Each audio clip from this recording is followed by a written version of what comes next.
الو هلا عمي.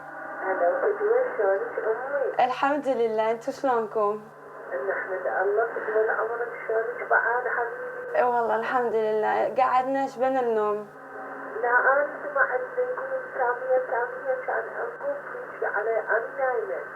الله ولا كان انزل ركب. ليش انتي فوق؟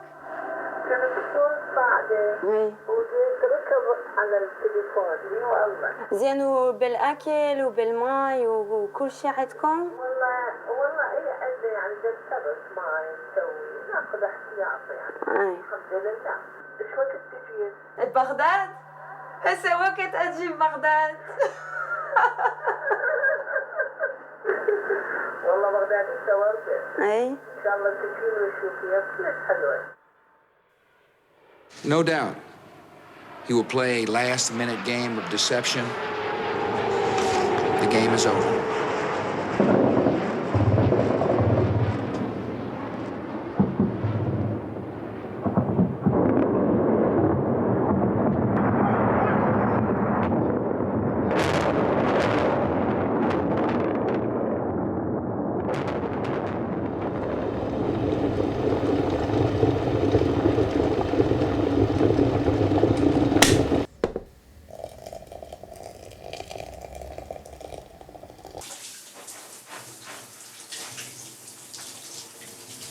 Vendredi 21 mars.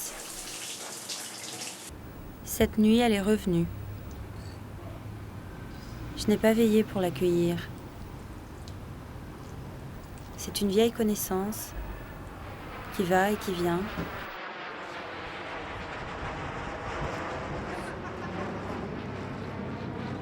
J'ai pris l'habitude de ces arrivées fracassantes.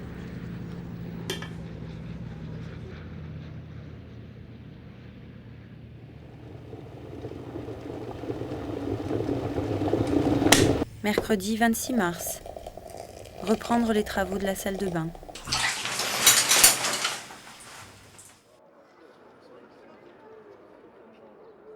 نمتوا لا بالليل؟ احنا نمنا وبدنا نتفرج تلفزيون وبدنا ناكل حاب. ضوء ومي كل شيء عندنا. الحاب كل ساعة طلع بطيهم حاب. قاعدين احنا كل شيء ماكو يمنا. زين.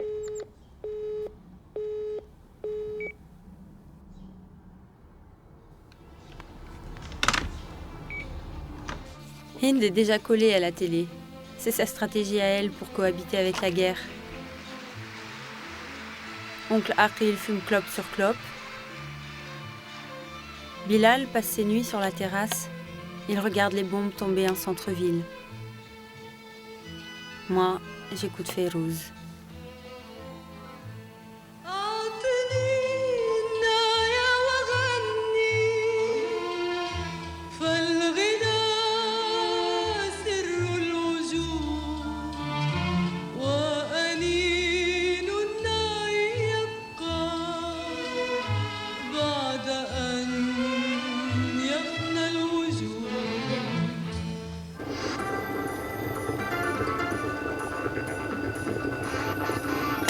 Bonjour, 7e jour de guerre, la résistance continue au sud, mais les combats se rapprochent de Bagdad. On a constaté hier, en fin de journée, en début de soirée, des coupures d'électricité, des coupures d'eau aussi dans le centre-ville dans lequel nous nous trouvons.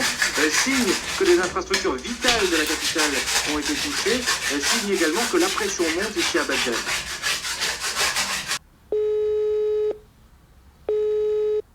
الو هلا عمي. هلا وانتم كيفكم زينين؟ انتو شلونكم؟ الحمد لله احنا هنا كلهم زينين والله الحمد لله. والله ولد بنات صغار كبار كلهم زينين ولا تخافون يعني. N'ayez pas peur. Elle est marrante, ma tante.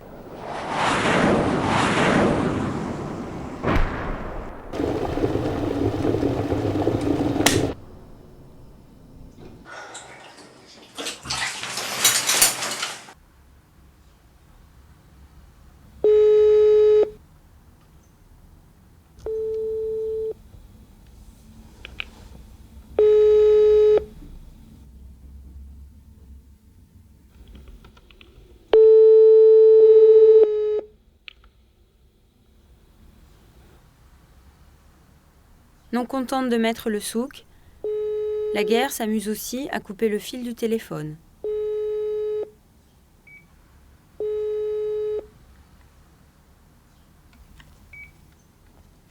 D'un seul coup, silence radio entre ma famille et moi.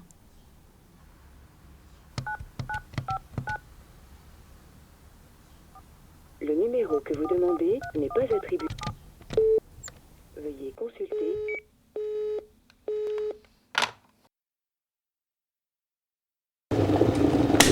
Alors que les troupes américaines semblent vraiment se rapprocher de la capitale irakienne, est-ce que la population est résignée ou est-ce qu'au contraire elle se prépare à la mobilisation, à la résistance? De ce que nous pouvons constater, la population se prépare à la résistance. Et donc, la population se prépare à résister.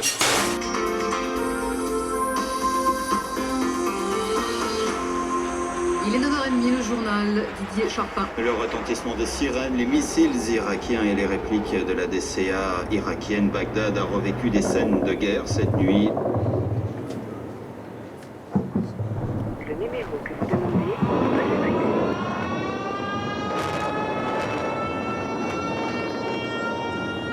Comment la ville se protège-t-elle justement dans la perspective d'un siège éventuel? La ville se protège en se préparant avec des tranchées pleines de pétrole pour créer un rideau de fumée, en stockant des armes dans les maisons. Une partie de la population est armée, ce sont les miliciens du parti Baas. On les estime à 150 000. La population est angoissée parce qu'elle a bien compris, vu la violence des bombardements dans la périphérie sud de la ville, elle a compris que le combat va être acharné.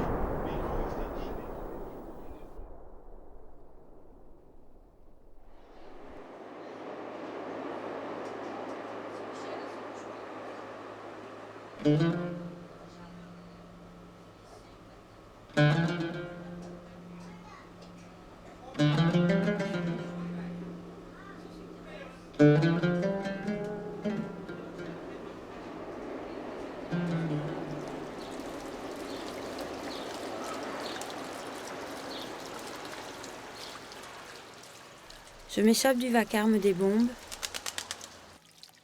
À la mosquée, je trouve le calme.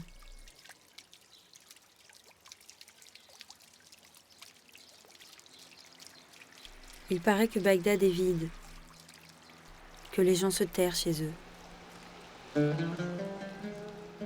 Moi, je me souviens d'une ville grouillante, des concerts de klaxons, des bus anglais à 2 étages. Je revois nos balades avec mes cousins, le soir sur les bords du Tigre.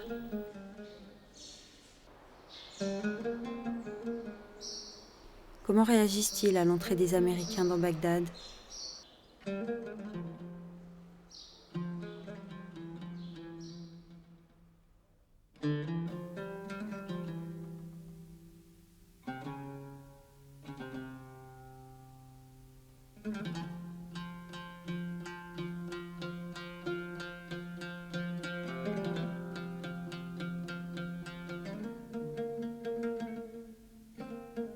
Les libérateurs n'ont pas su empêcher le pillage du musée des Antiquités.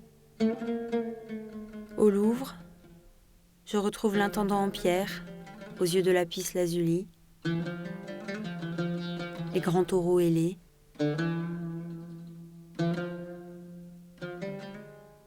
Tout n'a pas disparu. Eux et moi, nous sommes bien là. Et si les miens sont morts, moi, ici, je serai leur mémoire.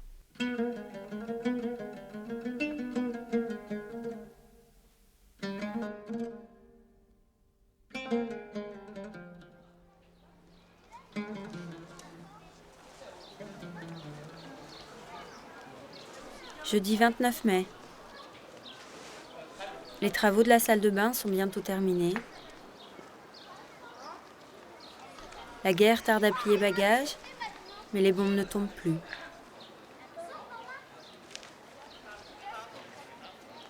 Ce matin, comme dans un rêve, le téléphone a sonné. C'était Nazar. Il a juste eu le temps de dire que tout le monde allait bien, et ça a coupé.